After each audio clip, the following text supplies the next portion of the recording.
Okay, welcome everyone to lesson Well, 5 Rabbi, of the sixth lesson course titled Judaism Decoded. And we have had a nice journey so far. We are going to have one more lesson next week. Next week, Wednesday, is my sister's wedding, thank God. And therefore, we're going to have the class on Tuesday next week. I apologize for the inconvenience.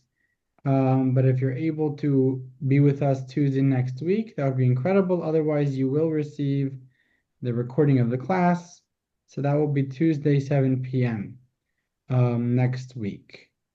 Okay, so what did we discuss thus far? We've been diving deep into seeing the origins of Jewish tradition, and we discovered that there's various types of oral law, namely 4 types of oral law. There is the oral tradition that Moses told us on Mount Sinai. There is the oral tradition that we have derived from the Torah itself through the 13 principles. There is the oral tradition, which was legislated by the rabbis throughout history and continues essentially to be created, although much more limitedly. And finally, the fourth level of oral tradition is the customs that have been picked up generation to generation. And we discussed the different aspects of these 4 aspects of oral tradition, including which parts can be changed, which parts can be altered. That was last week's discussion, as well as sorry, that's going to be this week's discussion. Primarily last week was about the aspect of dispute, which areas can be disputed and which cannot be disputed. Okay, today's class we are going to be discussing the question about, can things in oral tradition be changed? Is it subject to change? And essentially, the question isn't only about oral tradition, but this question is about Torah in general. God said, put on tefillin. God said, keep Shabbos. Can that be changed? That's written clearly in the Bible. Is Torah subject to change? It's all about a question of change. And essentially, the question is, every society will adjust based on the time. And therefore, the question becomes, does Torah change? And can Torah change? And if not, then how is Torah supposed to be practical? How is Torah supposed to be something that I'm expected to live with if it doesn't adjust to my life, to the time that I live in? And if it's possible to change, who has that authority to change the Torah? Okay. Um, so essentially, what we're going to do is see this question more in detail. So I'm going to invite you to go to page 148 in your booklet, and you have an exercise, and you could grab your pen or not. And the exercise essentially allows you to answer yes or no. Could we change the Torah or could we not change the Torah? But the question is going to be regarding all 4 aspects of oral Torah. Is the received Torah changeable? Is the derived Torah changeable? Is the legislations changeable? And are customs up to change? So I'll give you a minute to fill out that exercise. Again, that's page 148. And just give a quick, um, go through for yourself. Out of the 4, as you could see on the screen, which ones are subject to change and which ones are not subject to change.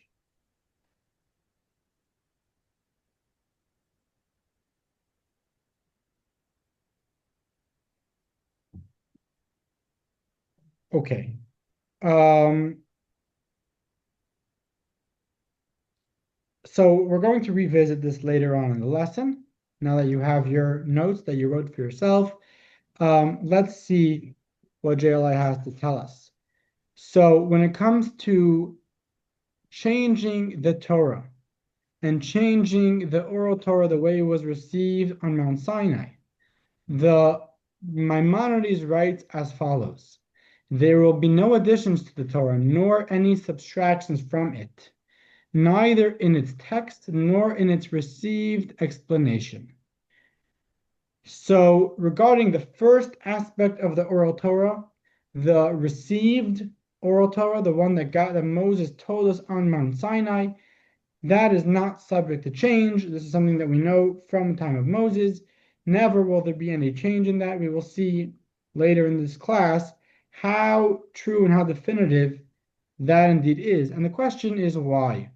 Why does God not allow the Torah to adjust based on the time, based on the situation that we're in? And the question, I think, is not just, why. You could always ask why, but specifically the question is, so if it's not changeable, how can an ancient Torah be expected to be relevant today? Anyone want to share their thoughts on that? How can we expect an ancient Torah to be relevant today? I mean, how do the fundamentals change? You know, your context might change. And context does change. Our time changes. The world we live in, where in the world we live in, who we live with. A lot of things change. But So it's everything not the about fundamentals.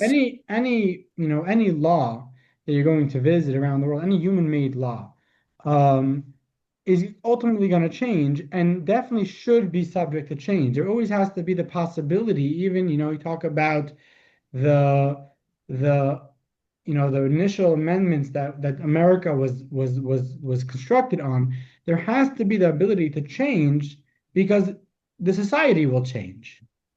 And if that's the case, then we have to understand that seemingly Torah should also adjust based on the time that we live in. No, but we are door to door, so it goes through generation. What do you mean by that? The Torah is handed down from generation to generation that cannot be changed. It's from directly from Hashem. So it's not man-made. Oh, okay. So on a basic level, I'm not sure at least if this is what you're trying to say, but on a basic level, we could say that how could the Torah be expected to be relevant today? The answer is because God is not limited by time. God in 20, in the year the Torah was given, BCE, knew what's going to be in 2026. And therefore, when he gave the Torah, he obviously gave it, being that he didn't tell us that it should change, he gave it with the knowledge that it will be applicable in 2026. So it's very nice if, you know, some, Washington or whoever, George Washington would come up and say, I'm making a legislation that's going to exist forever, but he doesn't actually know that it will be able to exist forever because he doesn't know the future. But God, who is beyond time, and if God is not beyond time, then he's not God, he's not worth worshiping. So if we worship a God who is beyond time, we understand, we could accept that God is aware of 2026.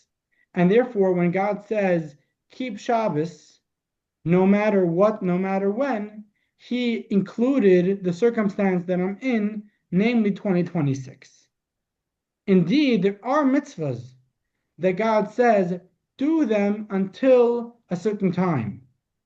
And they are not applicable at a certain time. What's an example of such a mitzvah? So there's many mitzvahs that are only applicable as long as most Jews live in Israel. Oh, And God initially set up the Torah in such a way that there's X amount of mitzvahs, there's a number of mitzvahs that don't apply as long as the Jews are not living in Israel. And indeed, those mitzvahs do not apply today. So God was saying, indeed, these mitzvahs are not going to apply in 2026.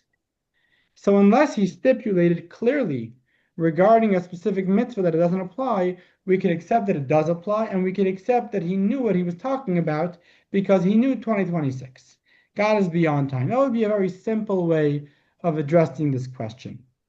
But if you would join me on page 152, text number 2, we will see, I believe, to be a far deeper explanation for the answer to this question. How could it be that God does not adjust the Torah to our times?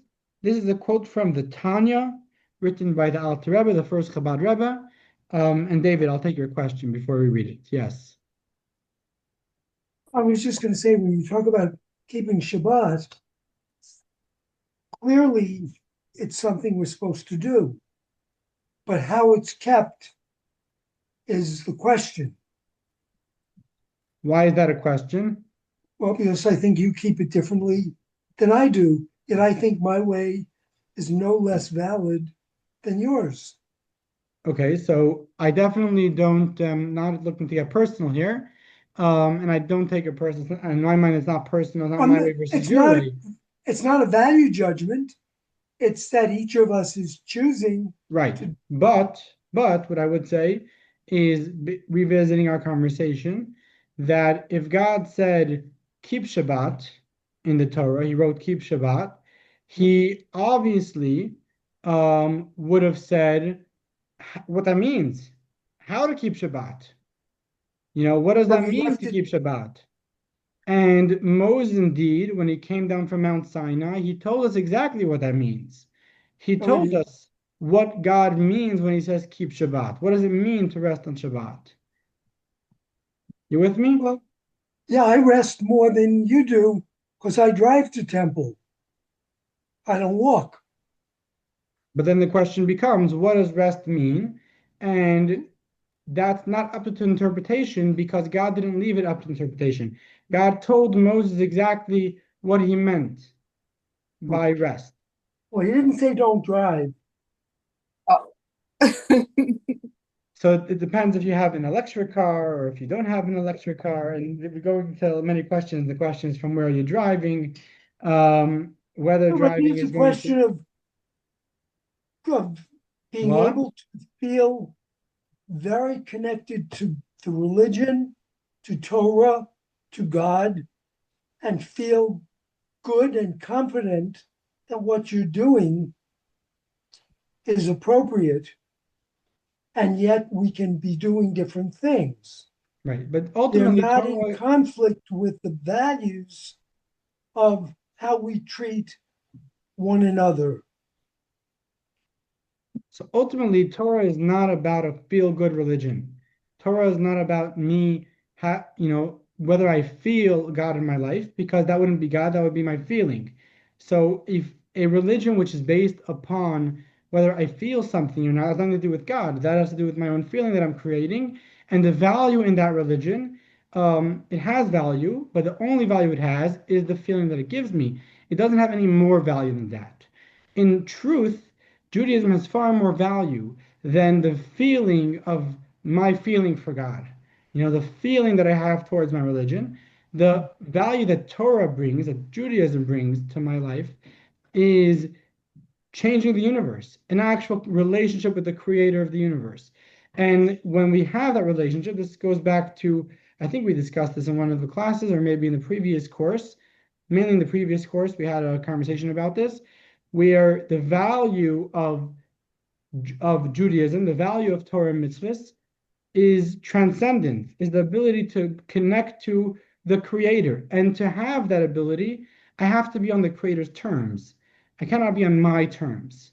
So if the religion is about my feelings, so it's really all about what is going to make me feel good. But if the religion is about a relationship with the creator of the universe, it has to be on the creator's terms. And if the creator didn't give us terms, then there's no conversation to begin with. There's no relationship to begin with. Only because the creator gave us terms to create with him, now we have terms on which we could relate to him, to connect to him. And the relationship will be within those terms. So again, this is revisiting old classes, where we spoke about how anything in the Torah which is not explicitly explained obviously came with an explanation. So when God said, put strings on the garment, he obviously explained what that means. Otherwise, he wouldn't have said it. And when he said wrap tefillin on your arm, he obviously gave the context of what that means. Otherwise, he wouldn't have said it. Otherwise, we wouldn't know what to do. And when he said keep Shabbos, he also gave exact definition of what that means. And that's something which Moses came down on Mount Sinai telling us the basics of what that means. And then we were given 13 principles in terms of to derive the rest of the details. But definitely the general basis of Torah law was given directly on Mount Sinai. The same way we know that the written Torah is true, we know that the oral Torah is true, and the rest of the details, the various details, were derived throughout the generations, which is something that we'll also discuss more today. I'm not sure if I answered your question, but let's continue going because we have a nice amount to discuss. So again, the question was, how could Torah not be subject to change? And our first answer was because God is beyond time, and therefore it's logically sound to say that God set up the Torah in a way that it will be applicable in 2026. Even though God, when he gave us the Torah, wasn't in 2026, but he knew what 2026 would be like. But let's see something far deeper. I'm on page 152, text number 2. Ron, do you mind reading for us? Text number 2. 152, text number 2. The Zohar states that the Torah and God are one. This means that the Torah is nothing other than the expression of God's wisdom and will. God compressed his will and wisdom within the 613 commandments of the Torah and their laws. He did this so that each soul, though invested in a human body, should be able to intellectually comprehend his wisdom and will and live accordingly in action, speech, and thought. When this occurs, the Torah and its commandments encompass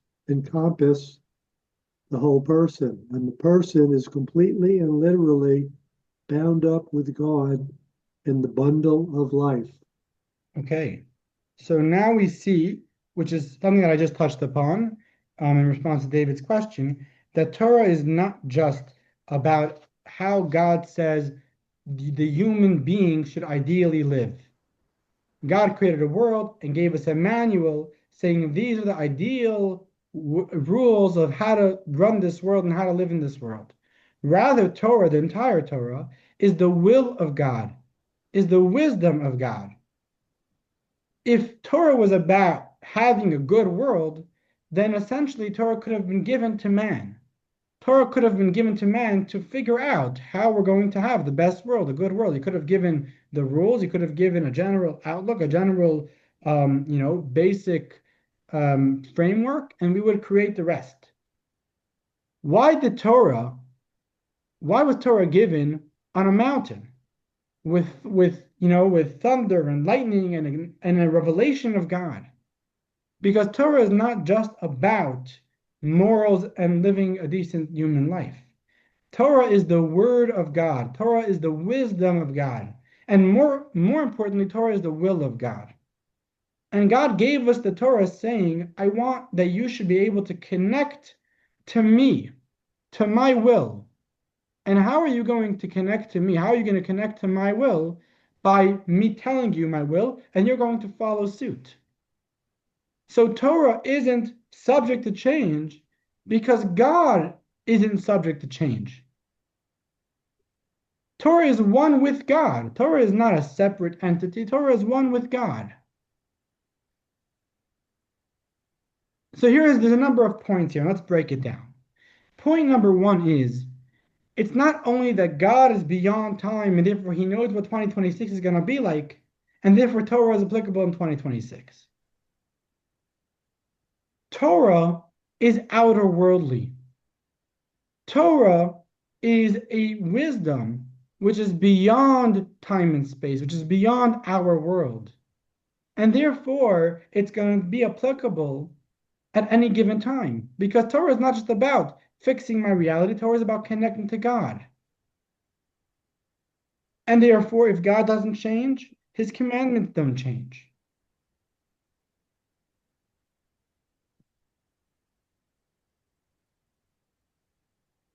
And if we were to change Torah, if we were to say, we're in 2026, the time has changed, so Torah is adjustable, then that's beautiful, but it no longer is God's will. No longer are we talking about the same Torah that God gave us on Mount Sinai. Okay, so that's beautiful, very ideal, very idealistic, very holy. Torah is beyond the world. Torah is connected to God himself. When I learn Torah, when I do mitzvahs, I am hugging God, I'm connecting to God beyond my reality. But at the end of the day, I live within my reality. So how can I be expected to connect to God when my reality has changed? And the answer to that is as follows. The Zohar tells us that when God created the world, he looked into the Torah and created the world. So that tells us two things. Number one, that tells us that the Torah preceded the world, which we know that already. Torah is one with God. Obviously, Torah preceded the world. But what it also tells us is that Torah is the blueprint of the world. Better said, not only is Torah the blueprint of the world, but Torah is the coding of the world. While a blueprint is just there to begin a project, but the actual project is not necessarily limited to the blueprint. When you have coding of a website or an app, what you see in front of you is, pictures and buttons and various different gadgets. But what's actually behind here is a bunch of letters and numbers. There's just coding behind there. And someone that understands the coding understands that all that you're really seeing is the coding. And therefore, if Torah is the coding to the world that we see it, it's impossible for the world to get in the way of doing Torah and mitzvahs. And not only that, the only way to tap into the true potential of the world is through Torah and mitzvahs. Not because God gave us a Torah and said, this is the best way that you're going to tap into the world. Torah's value is way beyond any value the world could give us. Torah is beyond the world, but the world was created with Torah. The world was created with Torah being its blueprint, or like I said, being the coding. And therefore, when we use Torah to understand the world, to approach the world, our access to the world's potential is going to be far greater. Yes, BA. Thank you. What's the differentiation between, sorry, I'm still getting over a cold, the world's potential and our potential, and what's selfish and what's part of our contribution? When I said the world, I meant both. So using our full potential is also through using Torah. Torah being the coding of the world is our own, is also our own coding. But what do you mean? Maybe I'm missing something about your question. I think you were saying, and I could have gotten it wrong, but we're bringing out the potential of what we do collectively. But when I think about my own potential, how does that fit into the collection? Like, I think that, and you might all think I'm a jerk, but I think that I'm built exactly the way I'm supposed to be built, and I'm trying to reach my potential for my purpose. As much as I think I can guess what my purpose is. One second, Mason. But I do look at it and say, so when you say about our purpose, I think about our collective purpose, like Hashem's purpose for us. But I look at my own. Is it selfish to think about my own purpose, or is that my own potential, or is that how I contribute to my own purpose Well, for our I all? think that's beyond, it's a very good question. I think that's beyond the scope of this conversation because I was talking about both the personal purpose as well as the collective purpose. I wasn't differentiating between them.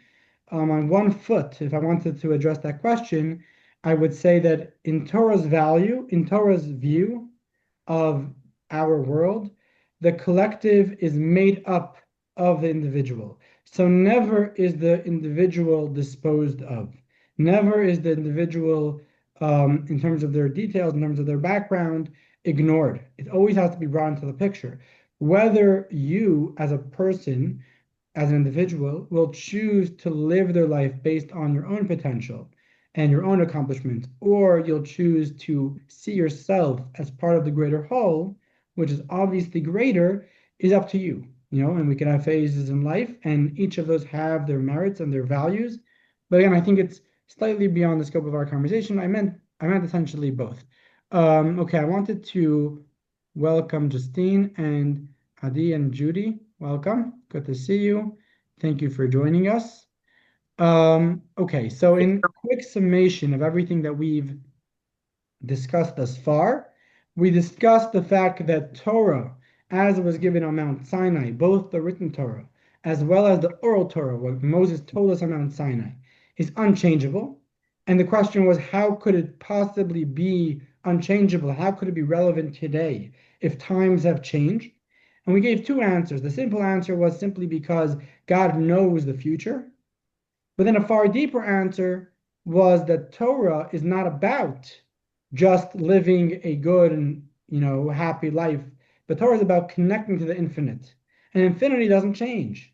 It's about connecting to God, and God doesn't change. And not only that, but Torah is actually the blueprint of our world, and therefore it will always be relevant. Therefore, it will always be the times. My grandfather, my father's father, is getting older, and he's a very wise man, a very special person. And as he ages, he's losing memory, and he knows it very well. And when he has conversations, he constantly, is laughing on himself, how he's not sure what's going on. He's confused about the conversation. But what's interesting is that if you ever bring up a Torah conversation, he's on the ball. Bring up any conversation, whether it's Talmud or something from the Bible. He's on the ball. He's sharp. I could ask him questions and he'll give me answers. He's incredible. So my father once asked him, he said, why is it that when it comes to worldly conversations, you seem to be out of it and confused, and when it comes to Torah conversations, you're sharp and you're witty? And he said, when it comes to worldly matters, the world is constantly changing. And therefore, I'm not quick enough at my age to be picking up with all the changing stuff that's going on around me. I don't know anymore about the politics, about this, about that. I'm too old for that stuff. But when it comes to Torah, Torah never changes. So when you pick up a conversation, a Torah conversation, I know exactly what you're talking about. It's unchanging, which is something which is phenomenal if you think about it. Talking about people like to know current news. Don't tell me old news. If you pick up an old newspaper, it's worthless. Tell me something that's current. Tell me something that's happening today. And if you're following the news, essentially it gets boring because not every day is there real news to talk about. Thank God. Talking about people are following the news with Iran, with all these stuff, and it's like they've been saying the same thing today and yesterday and the month before, and they're probably going to be saying the same thing for another month. So this is not really fresh news. But when it comes to Torah, recognizing that Torah is given by God, and therefore it's eternal, and therefore it's relevant today as it was when on Mount Sinai, when Torah was given. This is the greatest news. This is the greatest possible piece of news that you could possibly have. This is as fresh as anything. When you open up a Bible, when you open up a Talmud, you don't get that feeling that this is old news. This is an old newspaper. This is current. This is real stuff. This is alive. This is real information. Something that doesn't die. Okay, now I think those that study are familiar with what I'm talking about. Okay, so let us continue. So Torah cannot be changed. God doesn't change. But the question is, what about a prophet or a prophetess? Could God come and change Torah? So Torah doesn't change, God doesn't change. But could God come and say, well, my will has changed. I changed my mind. From now on, I want you to do X, Y, and Z. He obviously could do that. But does he do that? Does he allow that to happen?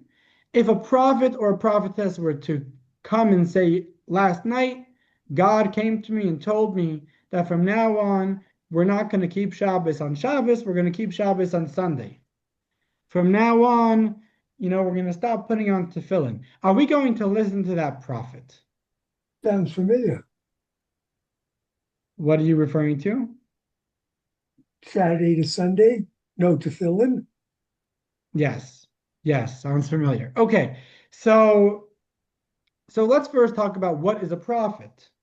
The definition of a prophet, as we can see on our screen, is someone who is wise and of great personal character, someone who has never been overcome by their evil inclination or selfish desires, meaning, as far as we're concerned, they're a saint, they're a holy person that only does the right thing and the positive thing for the congregation. Number three, their thoughts must be constantly directed upwards and they're never distracted by vanities. So they have no interest in the world around them. And that would all be character aspects of the prophet. If we know about a person that they have these character aspects, then if this prophet or prophetess comes forward and predicts something that will happen in the future, and all the details actually happen, if this happens a number of times, they are now deemed as a prophet of God. This is the rules of how we... Justine, yes? You have a question? No. Oh, no, sorry. No worries. So these are the rules of how we deem someone to be a prophet. If they have these character aspects and they predict something of the future, and it comes to be, and it comes to happen, and nothing is different from what they predicted, we will go ahead and trust them. And once we trust them, once they're deemed the prophet, the verse states, "You shall listen to the prophet." We're obligated to follow the prophet. And when Jeremiah told us after we were exiled from Israel that we should pray for the peace of the city that we were exiled to, essentially our enemy, we were commanded, we were obligated to follow Jeremiah, for he was the prophet. When Devorah, the prophetess Devorah, commanded us to mobilize for war, we were obligated to follow her. Okay. And essentially what that brings us back to is, will we follow a prophet or a prophetess if they tell us that the Torah has changed? That from now on, God says Shabbos is on Sunday. So join me on page 154, text number 5. 154, text number 5. This is again from Maimonides. In general, you should know that when it comes to halachic quotes, usually we go to Maimonides just because he's very clear and concise and gets to the point. But Maimonides is not the source of this information. This information dates back to the Talmud and ultimately to Moses. Okay, text number 5, page 154. Judy, could you read for us? If a person will arise, Jew or Gentile, and perform a sign or wonder, and say that God sent him to add a mitzvah, withdraw a mitzvah, explain a mitzvah in a manner that differs from the tradition received from Moses, or that the mitzvot are not forever, but were given for a limited time, this person is a false prophet. For God instructed Moses that this commandment is for us and our children forever. Okay, so the concept of a prophet was also given to us with the concept of a false prophet. And they're both very, very intense concepts that we have to take into account. A prophet means, like I mentioned, someone that fills all those details that we spoke about and comes forth and says, God told me X, Y, and Z. We believe them, we trust them, and we go with it. We're commanded to go with it. A false prophet, let's say someone that came forth and said, God told me that this will happen, and then it doesn't happen. So we know now that person is a false prophet, and they are subject to be punished by death because they are trying to take the whole Jewish people astray, essentially deeming themselves a prophet when they are not a prophet. So these two concepts, prophet and false prophet, very much work hand in hand. One of the ways that we know someone is a false prophet, says Maimonides, is if they say that something in the Torah has changed, that Shabbos is Sunday. They're automatically a false prophet. I don't care how many times they predicted something and it was correct. And I don't care how noble their character is. But if they were to tell us that God has changed his mind, they're automatically a false prophet. And what's very interesting about this concept is that, we talk about Moses. Moses is a prophet. Why do we follow Moses? Why do we believe Moses to be a prophet? Not because of the miracles that Moses did. Moses did many, many miracles, yet the Jewish people still doubted Moses. When did Moses gain the trust of the Jewish people?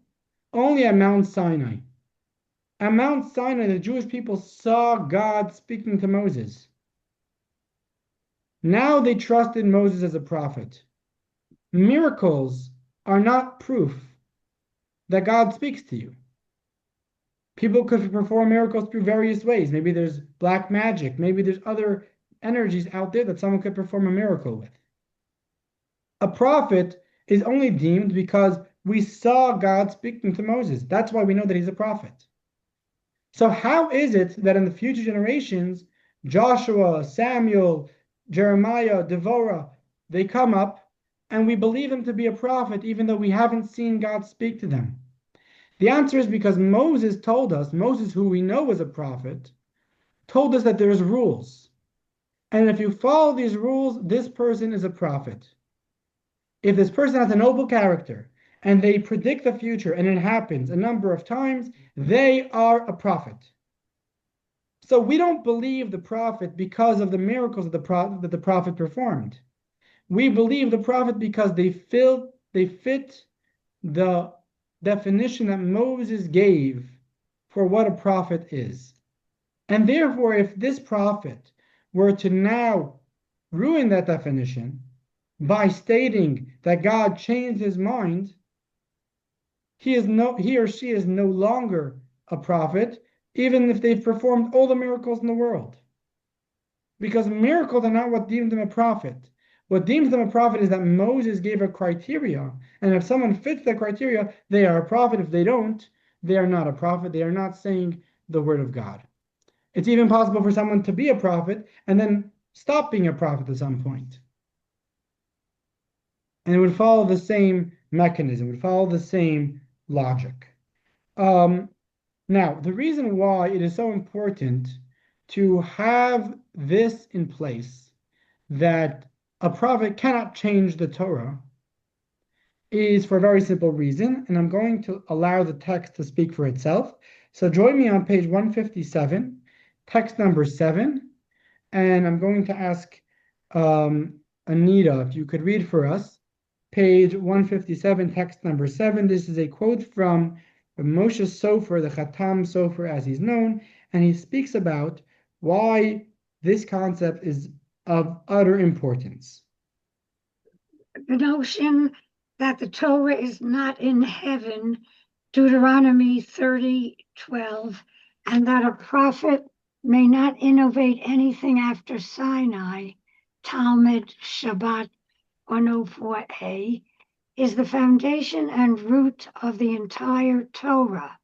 If not for this principle, we would be left without any Torah at all. I refer you to the anecdote recorded in the Talmud, Shabbat 116b, where a heretic argued that since the Jews were exiled from their land, the Torah of Moses was revoked and a different Torah was given in its place. Possibly such people could perform signs and miracles by means of deception or sorcery. In fact, the prophet of the Ishmaelites did so, and Shabbatai Tzvi said that Torah prohibitions became required mitzvot, and required mitzvot became forbidden. Even if we would not believe this to nullify the entire Torah at once, if we would believe such people, not a single commandment would remain unaltered. Every individual would say, I had a dream that this type of fat, is prohibited and the other permitted, and so on, and the Torah would fade away. Okay, that's great. So the point being that one of the powers, I think, of the Jewish religion, of our religion in terms of the truth of it, is because it was given on Mount Sinai in front of the entire Jewish nation. We were all there. Unlike other nations, unlike other religions, where it's all based on trust on one person or a group of people who spoke about some sort of revelation of God, here we all saw God. But if Torah was allowed to be altered by future prophets, then essentially the Jewish religion is falling under the same problem that other religions fall under, and ultimately the entire Torah would be changed. And therefore, God set up the Torah in this way where the Torah cannot be changed, not even by a prophet who is quote unquote quoting God. God says, I will never tell a prophet that I've changed my mind. If a prophet says that I said I changed my mind, they're a false prophet. Okay. So a prophet cannot change the Torah. What about a heavenly voice? If a heavenly voice comes down from heaven and tells us that the Torah has changed, would we believe this heavenly voice? In the Talmud, there are many an instance of stories of heavenly voices, of echoes that I am not necessarily familiar with, and I probably would not be, entrusted to deem a voice a heavenly voice. But there is such a concept of a heavenly voice coming down from heaven. And if the Jewish people were to hear a heavenly voice from heaven, which I imagine we would unmistakably know to be a heavenly voice, would we follow that heavenly voice to change the Torah? And this brings me to a very interesting discussion about the Achnai oven. There's been a very long discussion in a different JLI course about the Achnai oven. You might have been familiar with this. We're not going to be talking about it at the length of that conversation, but on one foot it's as follows. So there's a concept of purity and impurity in Torah. There are certain foods, namely sacrifices, that one is not allowed to eat when they're impure. They have to be pure. And there's certain things that give off impurity. For example, a dead corpse gives off impurity. If someone is in the same room as a dead corpse or touches a dead corpse, they are now impure. And until they purify themselves by going to the mikveh or what have you, various ways of purity, every impurity has different laws. Until they purify themselves, they are impure and they're not allowed to do certain things, namely eat sacrifices, etc. Now, one of the ways for impurity to carry itself over is through objects. So let's just say that a dead person was in a room and that dead person touched a chair, right? So the chair touched the dead person. That chair has now a lower level of impurity. And if a human being were to sit on that chair, that human being would now take the impurity from the chair, even though the chair is not dead, but the chair has a second level of impurity, a second-hand impurity. Now the person is considered a third-hand impurity, and that person is impure. Now, one of the laws regarding objects extending impurity is whether that object is an actual object or its raw material. So if I have a raw piece of wood, it doesn't serve any purpose, it's not an object of any sort, it cannot carry over impurity. When could it carry impurity? Only once it's created to be in a full tool, an actual object. So what if I have a chair and I dismantled the chair and all the pieces of the chair are strewn all over the room? Those individual pieces will not carry impurity until I put the chair back together. Only once the chair is put back together, now the chair could carry impurity. So the question became regarding the achnoi oven. Because the achnoi oven, as you can see on the screen, was created by clay, like many ovens. However, it was created by clay with sand in between, essentially not connecting the pieces of clay. And the question became, since you have a bunch of pieces of clay, and they're not really connected, but they're held in place by the sand which is in between them, do we consider this one utensil, and therefore it could carry impurity, or we consider this strewn objects that cannot carry impurity? And this became an argument amongst the rabbis. Rabbi Eliezer said one thing, and all the rabbis said another. So could anyone tell me how would we resolve such a debate?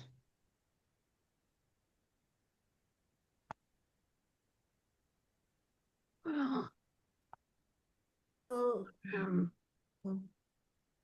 from last week, we would go with the majority. Very good, very good. So God told us exactly what to do when we have a debate. In general, when we have a question, we try to derive the answer from Torah. We see if Torah gives us the answer. But in a case where we have an argument, and Rabbi Eliezer says that it's permanently pure, and the sages say that it's susceptible to ritual impurity, then we go after the majority.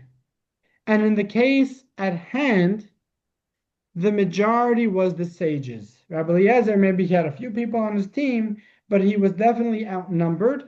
And therefore, the halacha is going to be, what are we going to follow? What's Torah going to dictate? That we are going to treat this vessel as something that is susceptible to impurity, like the sages said. But something very interesting happened after this argument happened in the court.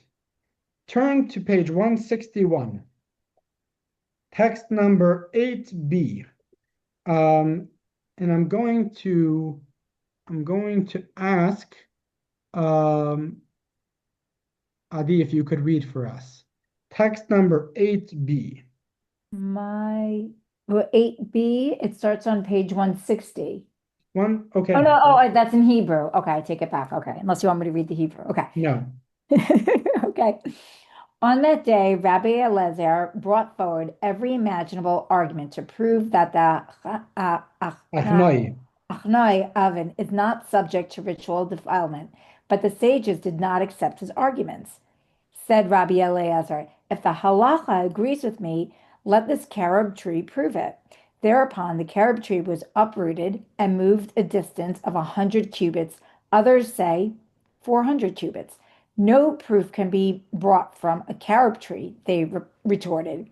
Again, Rabbi Eliezer said to them, if the halacha agrees with me, let the stream of water prove it. Whereupon the stream of water began to flow backwards. No proof can be brought from a stream of water, they rejoined. Again, he urged, if the halacha agrees with me, let the walls of the academy prove it. Whereupon the walls inclined to fall. But Rabbi Yoshua rebuked the walls, saying, scholars are engaged in a halachic dispute. What right have you to interfere? The walls did not cave in completely in deference to Rabbi Yoshua, nor did they resume their upright position in deference to Rabbi Eliezer, and they are still standing thus inclined. Again, Rabbi Eliezer said to them, if the halacha agrees with me, let the heaven prove it. Thereupon a heaven voice proclaimed, why do you dispute with Rabbi Eliezer? The halacha follows his opinion in all matters. Rabbi Yoshua rose to his feet and exclaimed, "The Torah is not in heaven." What did he mean? Said Rabbi Yeremiah, "From the day the Torah was given at Sinai, we pay no regard to heavenly voices, for you have already written in the Torah, follow the majority." Okay, so that gives us our answer. That gives us our answer. We do not follow heavenly voices. God gave us the Torah. He said, follow the majority, and no heavenly voice could change that. And even in this case, he's obviously talking about many great people, great rabbis that, could accomplish many very great things, as we see in this story, but they definitely cannot change the halacha. No matter how great they might be able to make a carob tree shake and water start going backwards and the walls caving in, but they cannot change the halacha when the halacha says follow the majority. Okay, in the JLI class, which discussed this story, there was an entire lesson on this story at one point, and it went into much more detail about all the details of the story and exactly what was if he said the carob tree and he did the water, what is he trying to? Why did he think that something else is going to persuade them? And it really went through all the details of what each thing was about and what he was trying to bring out with each one of those miraculous occurrences. The question that we are left today, an interesting question, is if that's the case, that Torah does not change even by a heavenly voice, so why did the heavenly voice intervene?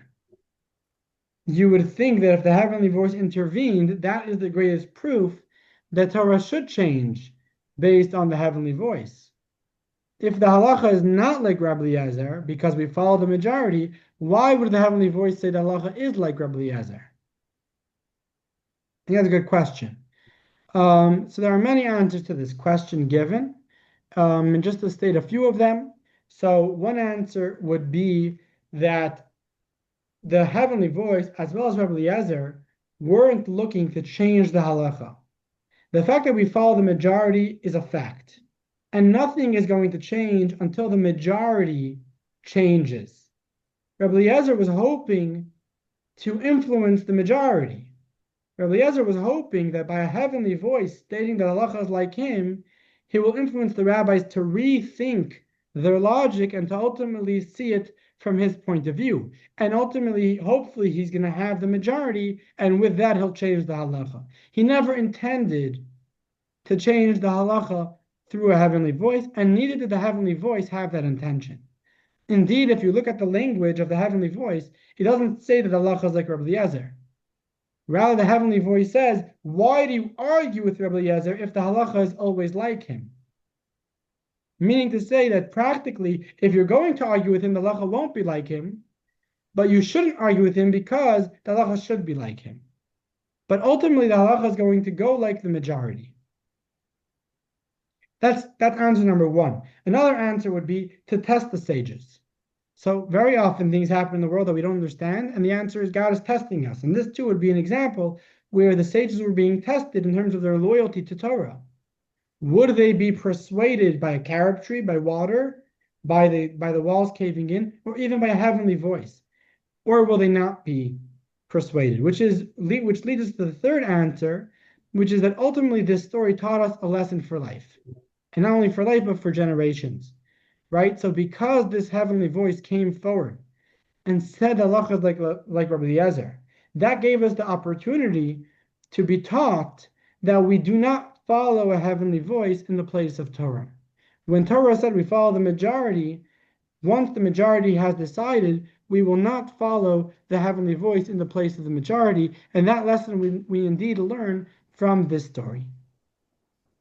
Okay, so just to sum it up, we have three answers as to why the heavenly voice interjected, and one answer was to persuade them to come over to the other side, but not actually to change the law. The second was to test them, and the third was to teach us this lesson that will stay with us forever. Okay. So what did we discuss today so far? We discussed that Torah cannot be changed. We discussed why it cannot be changed. We discussed why it's still applicable today, even though times have changed. We discussed that even a prophet cannot change Torah, neither could a heavenly voice change Torah. And with that, we come to an interesting point, which is there is something called a temporary injunction. So even though generally Torah cannot be changed, but there is a concept of a prophet. And as we spoke about what a prophet means, a prophet that fits all the proper categories of a prophet, as well as a rabbinic high court, they have the ability to make a temporary injunction, to change something temporarily for the purpose of the greater whole. Now, the only thing is that one thing that has to be taken into account is that never can even this temporary injunction be saying the Torah has changed. So a rabbi could come forth and say that this year, Yom Kippur, we're not going to fast. But the rabbi is saying two things. Number one, the rabbi is not saying that forever Yom Kippur we're not going to fast. He's saying just this year, and obviously for an important reason, for a reason that's important enough to change such a rule. And number two, the rabbi is saying that Torah hasn't changed. God says we have to fast on Yom Kippur. God didn't change his mind. But specifically, this Yom Kippur, we're going to fast. We're not going to fast.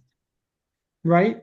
So this also goes back to our first class where I spoke about the fact that the oral Torah is written down. Essentially, the oral Torah is never supposed to be written down. And the reason why it's written down is for this very reason, because the rabbis felt that the world was changing. And if we're not going to write it down, we're going to lose the Torah. So they never said Torah has changed. They didn't say God now says that we could write it down. But what they said is despite the fact that we're not allowed to write it down, we will write it down to preserve the Torah. Okay, let's see this inside on page 165, text number 10. BA, if you could read for us. 165, 10, text number 10. You got 165 text. You say 165, sorry. Yeah. Was almost there. Got it.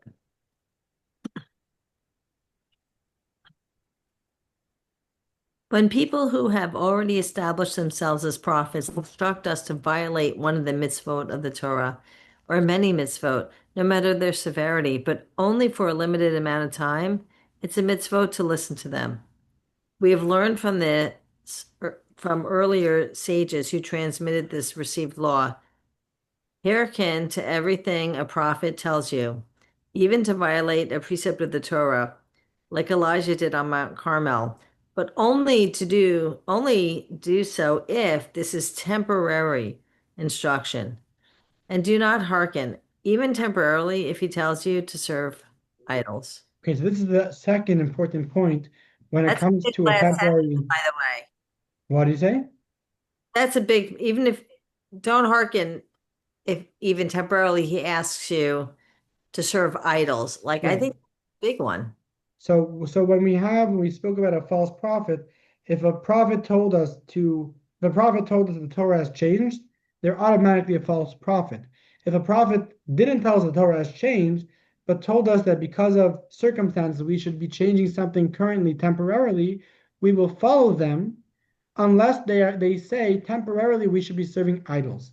If they say temporarily we should be serving idols, they too are automatically deemed as a false prophet. Okay, so what are some examples of prophets in history and high courts that have changed Torah temporarily for a greater purpose? So one of them is quoted here in Maimonides, which is Elijah on Mount Carmel. The background of this story is the Jewish people were falling to idol worship, and many of the Jewish people were serving the Baal, including the king of the time. And Elijah the prophet was rebuking the people, telling them that God is going to punish them if they continue serving idols and they don't turn back to God. Ultimately, Elijah said that we're going to bring their God to a test. And what he did was he ordered them to come to, well, he didn't order them, but he asked them to come to the mountain, Mount Carmel. And on that mountain, both of the parties, Elijah as well as the other party, set up an altar. And the question were to be, would God send out a fire onto the altar of the idol worshippers, or would he send down a fire to the altar of Elijah the prophet?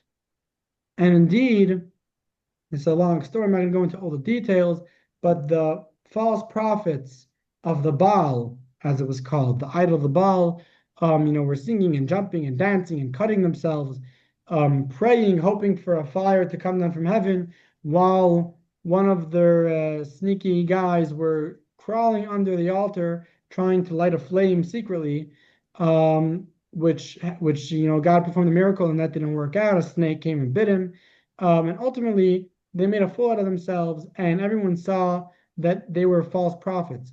And then Elijah went ahead and covered his altar in water and poured water all around it. And sure enough, a heavenly fire came down and consumed the sacrifice despite the water. This is all written in the prophets. And the interesting aspect of this story is that Elijah the prophet essentially did something which was forbidden, because you are not allowed to sacrifice a sacrifice to God outside of the temple. Ever since the temple was constructed, we are forbidden to sacrifice anything outside of the Temple Mount. And the fact that Elijah did it was because he felt that this was needed to bring the Jewish people back to God, which indeed he brought the Jewish people back to God. Again, he did not say that God changed his mind. He did not say the Torah has changed.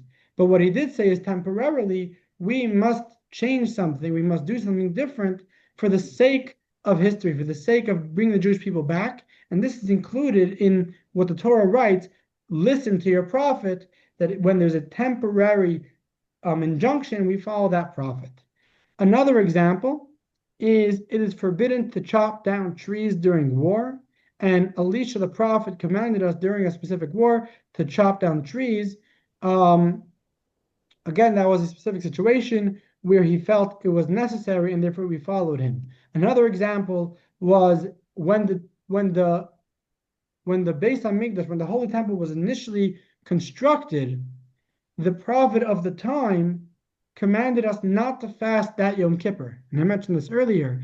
The construction of the temple was done between Rosh Hashanah and Yom Kippur, and the Jewish people feasted, I think it was 7 or maybe 14 days, and one of those days was Yom Kippur. And the prophet said that the joy of building the temple is so great that we will not fast Yom Kippur this year. And again, he was not changing the Torah, but he was saying that this was so great that we were not going to follow that law that year. Again, since it was something temporary, we followed that prophet. There's obviously a lot of Kabbalah behind that concept, with the concept of the Holy Temple and Yom Kippur and how they mingle, how they relate to each other, which is beyond the scope of our conversation. And finally, the last example that we have for today is an interesting story about Shimon the high priest. So the story goes that Alexander the Great was conquering the world, and he was told by the enemies of the Jews that the Jewish people are planning a revolt. And he decided that he's going to go and destroy the Holy Temple. And when Shimon the high priest heard of this, he clothed himself in the priestly vestments, and he walked out to greet Alexander the Great. And when Alexander the Great saw the high priest in his priestly vestments on his way to destroy the Holy Temple, he got down on his knee and he bowed to him. And the people asked him, "Why are you bowing to him?" And he said that every night I have a dream that this man comes to me in a dream and blesses me with success for my wars.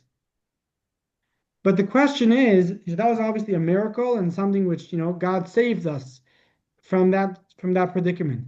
But the question is, why was Shimon HaTzadik allowed to put on those vestments outside of the holy temple. The law is that the high priest is not allowed to walk out of the holy temple wearing the priestly garments.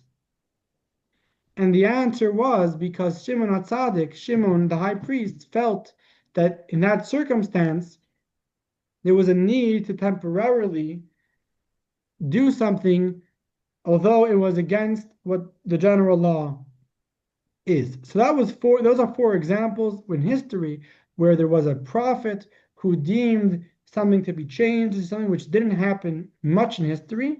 These are four examples of old history. There aren't many more. But that's just something to be aware of when we talk about changing Torah or not changing Torah, and the fact that a prophet cannot change the Torah. Okay, so until now, we discussed the concept of Torah being unchanged. Now, there is one type of law that a high court does have the power to overrule.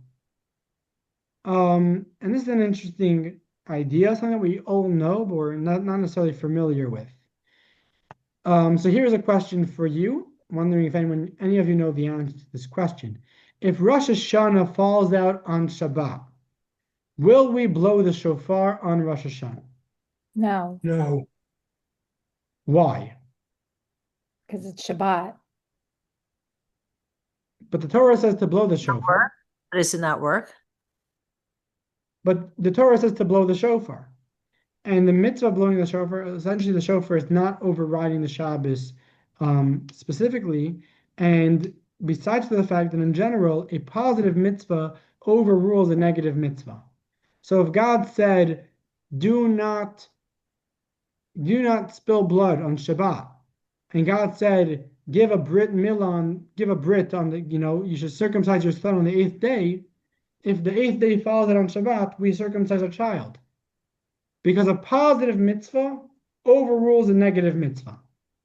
And therefore we should be blowing the shofar on Shabbat. And indeed, in the Holy Temple, they did blow the shofar on Shabbat.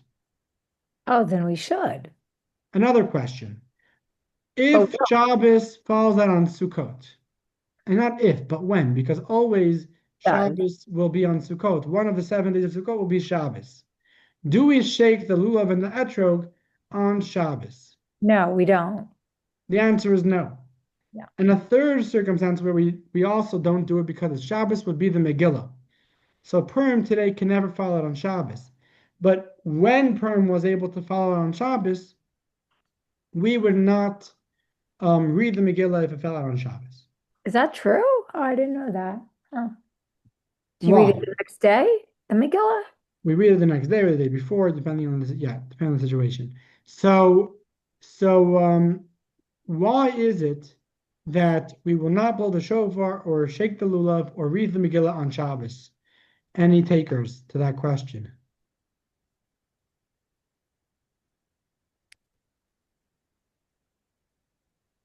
Okay, so the answer is because in the times of the Holy Temple, there was a specific high court that came forward and said that we are at a time that people do not know the laws well enough of blowing the shofar, shaking the lulav and etrog, and reading the Megillah. And therefore, if we are going to have them do it on Shabbos, they are probably going to be very confused. And like any day of the week, they're going to run to the local Orthodox rabbi to find out the details of how they're supposed to do this mitzvah.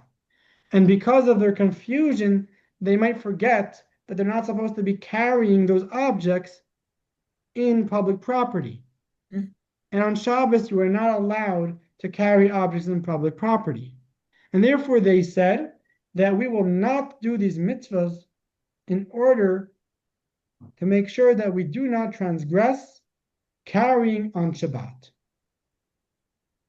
Okay, now this rule is a very weird rule.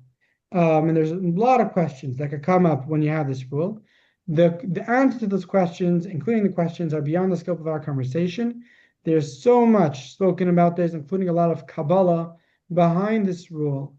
And in terms of Shabbos and shofar and how Shabbos replaces the shofar and all those good stuff.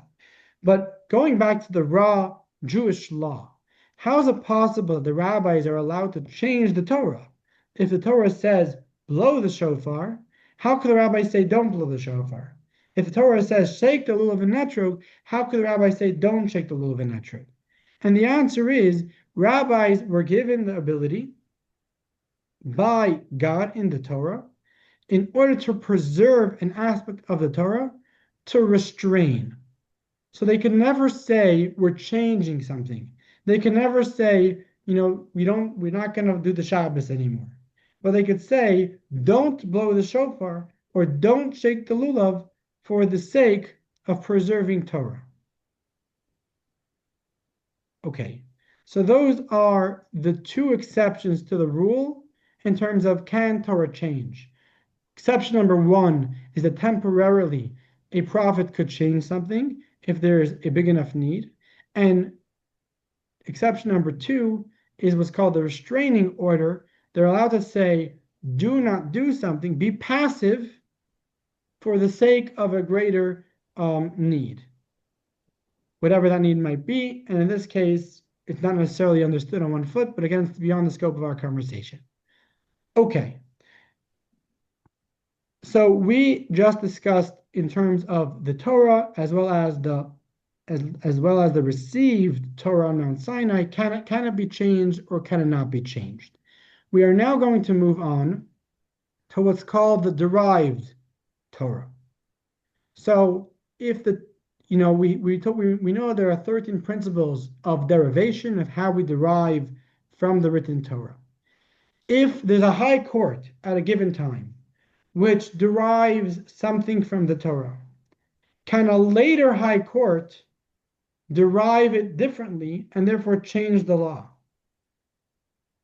So, revisiting something that we discussed in the past, we had a conversation about if someone is traveling in the desert and they only have one jug of water and they're not going to survive if they give it to their friend, are they obligated to share it?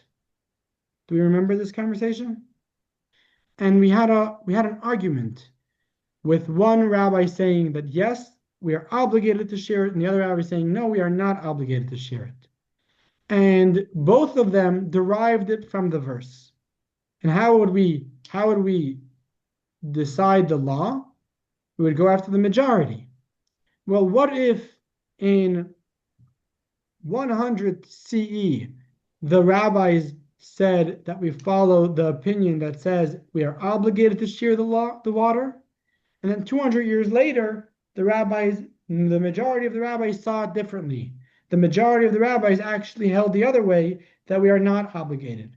Do we stick with the first rabbis, or do the later rabbis change the law? Is the question clear? Okay. So the answer to that question is, as you see on the board, the verse says, to the judge who will be in those days.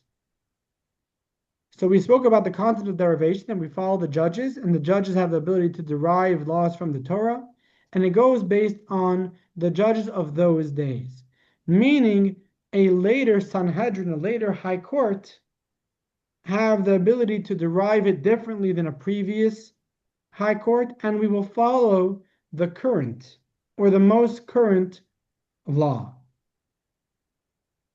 Okay, so that is in terms of derived law. Generally, it's not changed. No one could come and say, what we derived is not anymore because God has changed his mind. If it's derived that way and there's no dispute, that will never change. But in a case of dispute, it will go based on the majority. Another example of this, which is an interesting example, some of you might know that Chabad men put on 2 pairs of tefillin. So generally men put on 1 pair of tefillin, but Chabad put on 2 pairs. And the reason for that is because there's actually a dispute as to the order of the tefillin. And generally the majority says that we go like Rashi, and therefore everyone, including Chabad, puts on Rashi tefillin. Those are the main tefillin, and that's the ones we make a blessing on. But then Chabad puts on another pair, which we don't make a blessing on, which is called Rabbeinu Tam's. And that's a different order of tefillin. And the reason for that is because there was a dispute between Rashi and his grandson as to what the order of the tefillin should be. And the question is, okay, so what happened all those years until then, before Rashi and Rabbeinu Tam? And the answer is very simple. The Jewish people did one or the other. We don't know which one they did. But at the time of Rashi and Rabbeinu Tam, they redisputed it again. And at that time, again, it could always be changed if the majority is going to go like one or the other. So at any given point, we would follow the majority that's deriving the law from the verse. We would follow the majority, even if previously the majority has said one way. If now the majority is saying the other way, we now would go the other way.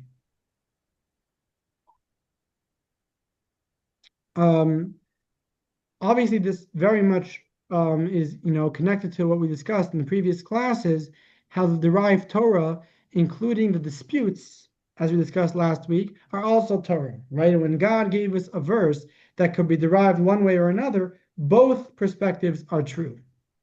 And the fact that the majority at one point says one and at a later point says another is because God wants us to do this at this point, and then at a later point, God wants us to change. David, yes. What is the difference between the two types of tefillin? The order of the verses. So there's in your tefillin, there are 4 paragraphs from the written Torah. And those paragraphs are from different places in the Torah, completely different places in the Torah. 4 different Deuteronomy and paragraphs. Exodus. What? Deuteronomy and Exodus. Right, but 4 different places throughout them. And the question is, what's the order that these 4 paragraphs should be written?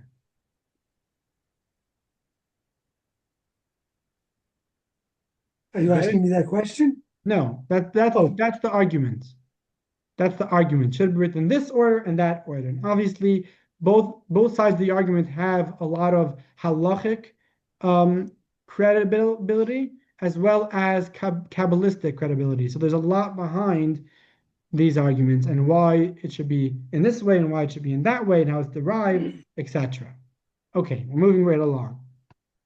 So we discussed the written Torah, we discussed the received Torah, we discussed the derived Torah, and now we're up to the legislated Torah. If there was a legislation created by a high court, can a later court change that legislation? That's the question that we have for today. We discussed the power of creating a legislation. Can the legislation be changed? And the answer is only if that court, that second court, that later court, is greater in wisdom and in number. Only if there are more rabbis involved in the later court, and they are clearly greater in wisdom, will we change the legislation of the previous court, even if that legislation is not applicable anymore.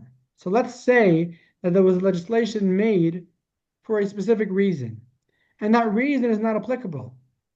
We will still keep to that legislation despite the fact that it's not applicable, unless there is a greater court with greater wisdom and greater number. They have the ability to change that.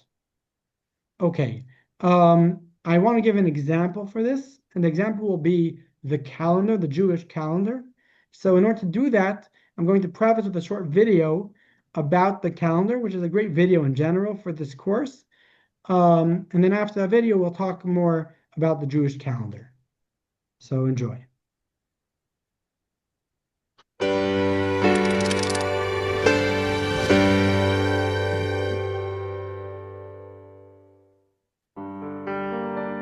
Have you ever wondered how the Jewish calendar works and how it came about? It didn't come Jewish on yet. month begins with a thin crescent. The moon grows until it is full, wanes until it cannot be seen, and eventually reappears. This cycle takes approximately 29.5 days. Since a month needs to consist of complete days, a month in the Jewish calendar is sometimes 29 days, and sometimes 30 days. The solar orbit consists of 365.25 days. The difference between 12 lunar months and the solar year is almost 11 days. The Torah, however, states that Passover must be in springtime. If no adjustment were made, Passover would occur 11 days earlier each year, eventually drifting into winter, then fall, summer, and spring again. The Jewish calendar thus presents two challenges. Who determines whether a month is 29 or 30 days? How can the lunar and solar cycles be coordinated and balanced? In biblical and Mishnaic times, the Sanhedrin was responsible for determining the months and years. On the 30th day of every month, they would cross-examine witnesses who claimed to have seen the new moon. If the witnesses' accounts were corroborated, that day would be declared the first of the month. The previous month was now retroactively determined to have had only 29 days. If no testimony were accepted, the Sanhedrin would declare the following day the first of the new month. In order to balance the solar and lunar cycles, the Sanhedrin periodically inserted an extra month into a year, creating a Shana Mu'uberet, or pregnant year, more commonly known as a leap year. This was the situation until the middle of the 4th century, at which time the Romans forcibly disbanded the Sanhedrin. Hillel II, the last leader of the Sanhedrin and a descendant of Rabbi Yehuda Hanasi, anticipated this. Therefore, before the Sanhedrin was disbanded, they established a fixed calendar for posterity.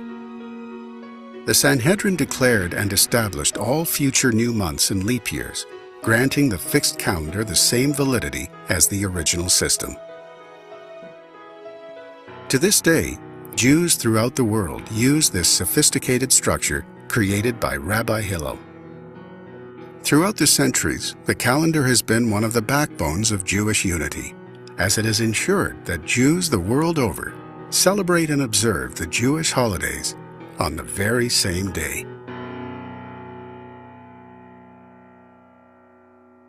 Okay, so why do we keep 2 days of the holiday in the diaspora, while in Jerusalem, in Israel, there's only 1 day for the holiday?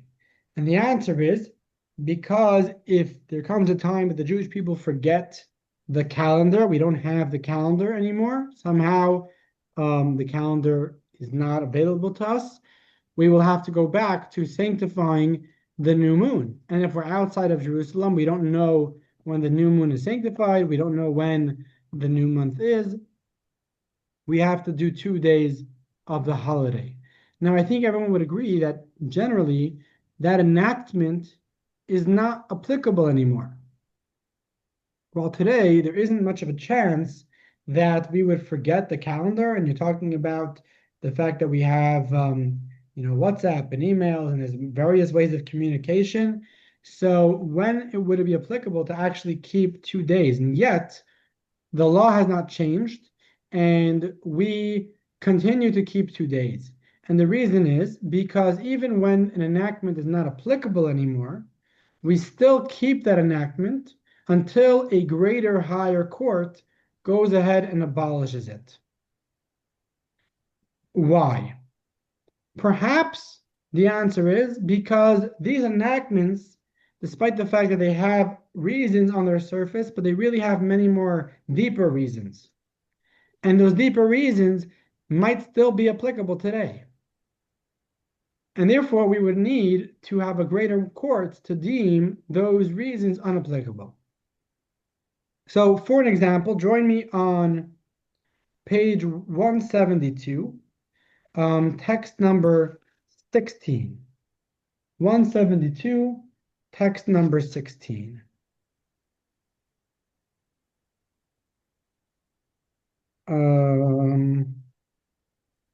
Okay, and this is the Rebbe writing, and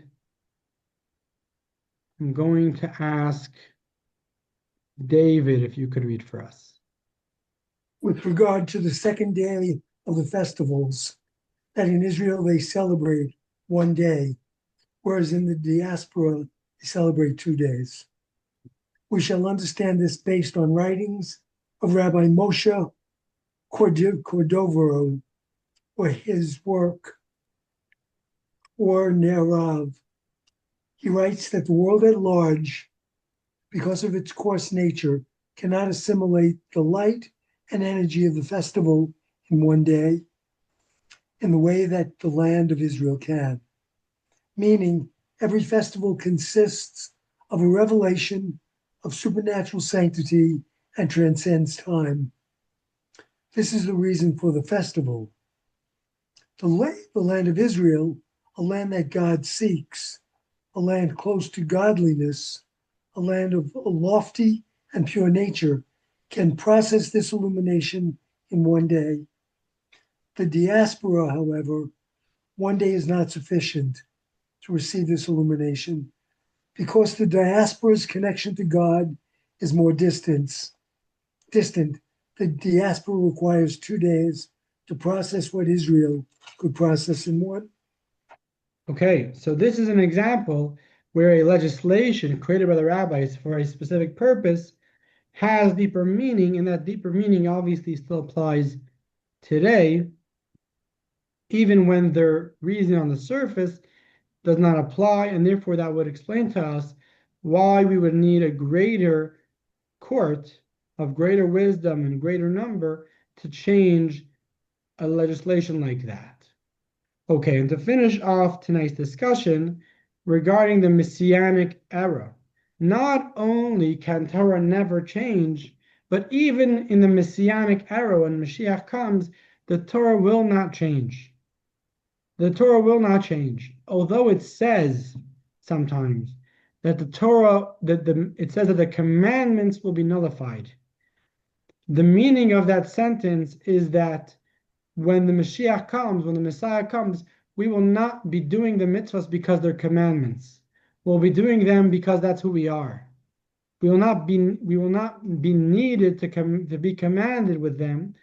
They will just be natural. But we will be doing the very same mitzvahs. And in terms of various laws that might change, for example, it says that today, when it comes to any disputes between Hillel and Shammai, we follow Hillel. When Mashiach comes, we're going to be following Shammai. That's not because the Mashiach is going to go and say the times have changed, but rather because the rabbis that are going to be reestablished, the Sanhedrin, the High Court, that's going to be reestablished, are going to reanalyze the various questions at hand, and the majority are going to vote like Shammai, while the majority in the past have voted like Hillel. And of course, again, there's many Kabbalistic reasons for that and background for that, but the point is that nothing will just change, because Torah does not change. Even in the Messianic era, may it happen very soon. And with that, I leave you with the last video, the review, and we will close with this. Enjoy. Lesson 5.